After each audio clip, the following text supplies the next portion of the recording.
حدیث میں آتا ہے کہ ایک شخص جو کہ اپنے سفر پہ جا رہا تھا، اس کا کیمل تھا جس پہ اس کا سارا سامان لدا ہوا تھا.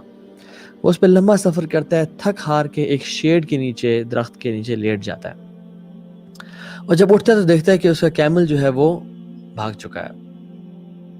وہ انسان بڑا حیران پریشان صحرا کے بیچ میں he suffers from anxiety attack and panic attack کہ اوہ یہ کیا ہو گیا. He runs and runs and runs and finds his camel and right and left and center everywhere tries to find the camel. کہاں گیا میرا اونٹ؟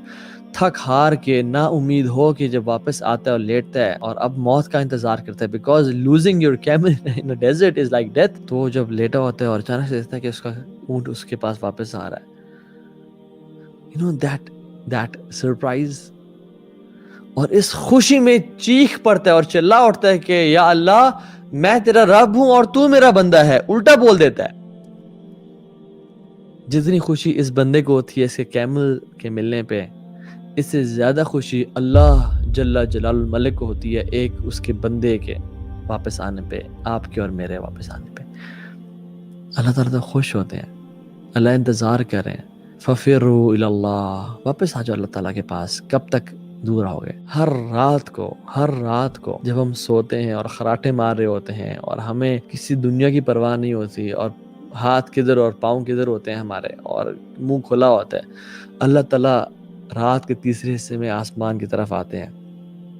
پہلے آسمان پہ آتے ہیں اور کہتے ہیں کہ ہے کوئی توبہ کرنے والا، میں اس کی توبہ قبول کروں. رمضان کی راتوں کی بات نہیں کر رہا، حج کے دن کی راتوں کی بات نہیں کر رہا، محرم کی راتوں کی بات نہیں کر رہا. ہر رات کو آ کے اللہ تعالیٰ اعلان کرتے ہیں کہ ہے کوئی توبہ کرنے والا، اس کی میں توبہ قبول کروں. ہے کوئی سوال کرنے والا؟ اور ہم میں سے کون ہے جو اٹھ کے اپنے سارے گناہوں کو بخشوا لے؟ فَفِرُّوا إِلَى اللَّهِ، پلٹو اللہ کی طرف، بھاگو. أَيْنَ تَذْهَبُونَ، کہاں جا رہے ہو میرے بندو؟ اور ہم لوگ گناہوں میں انوالو ہوتے ہیں صبح شام رات اور اللہ کی نافرمانی کر رہے ہیں، اور جب کوئی روکا جائے تو بس اب اللہ مجھے اس گناہ کی وجہ سے جہنم میں ڈالے گا. یعنی تم نے اللہ تعالیٰ کی باتوں کی ویلیو ہی نہیں کی. اللہ تعالیٰ یہ تو کہتے ہیں ما لکم لا ترجون اللہ وقارا، تمہیں کیا ہو گیا؟ تم اللہ تعالیٰ کو اس کا جو ڈیو گرینڈیور ہے اور ان کی ڈیو رسپیکٹ ہے ان کو دیتے ہی نہیں ہو.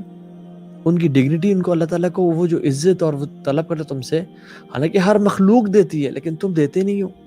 کیا وجہ؟ ہم کہتے ہیں تو چھوٹا سا گناہ ہے، یہ مت دیکھو یہ کتنا گناہ ہے، چھوٹا ہے یا بڑا ہے، بلکہ دیکھو یہ کہ کس رب العالمین کی نافرمانی کر رہا ہوں میں.